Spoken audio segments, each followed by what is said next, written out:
So what's up, Facebook? This is my second message. I really had to get this one off. I meant to do it this morning, but I didn't have the opportunity. But this one is simply called a damn shame, and this is for men. I hate when I hear men say stuff like I'm babysitting my kids. My man, you help produce that baby. Ain't no such thing as babysitting your kid. Secondly, for men who do not raise their children and they have the opportunity to do it, that's a damn shame. Excuse my language. No, you don't. Don't excuse it.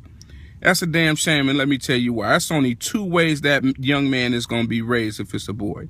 The very first way is going to be by another man who he's going to emulate. Hopefully it's somebody that's positive, but other times it becomes somebody that is negative. The second way is the prison system, which is not going to raise him, but they are going to reform him, or whatever you want to consider that to be.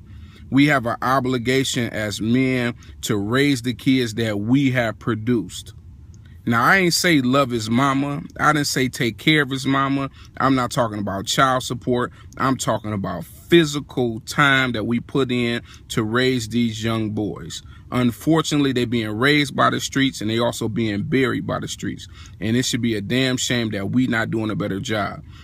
Now, for those men who take care of those kids and the many mentors that I know, I mean, I could go off and name plenty of programs of men who I know who are doing a great job. I salute you, gentlemen, and what you do to help our boys. But what I'm looking for is for more of these fathers who made these kids to come out and do a little bit more. You know, it's just so unfortunate to see so many kids out here just lost in the streets. And the thing is, boys, especially African-American boys, they need and thrive for that structure. So when they meet people like me and some of the guys that I deal with, and we bring that structure, you would think that they would rebel against it, but they don't, because they know a lot of times that it's brought out of love. So we need to really check ourselves. If we can't take care of these kids, we need to stop making them, because it's a damn shame that these boys have to grow up and deal with their mothers. And what's happening is it's unfortunate for the women, because mothers are doing their very best to raise their kids. But what happens is when he gets to that age of about 13 and he starts to smell himself a little bit, he starts to rebel against his mother, and then she wants to be his friend. You can't be his friend, parents. Mamas, you can't be your boy's friend, because when you become his friend, then he thinks you're his boyfriend. You know what I'm saying? He feels like he is mama's boyfriend. Now he could talk to you anyway or do whatever he wants. And now he got to a place where you need somebody to help you, because you've went from raising him to now catering to him.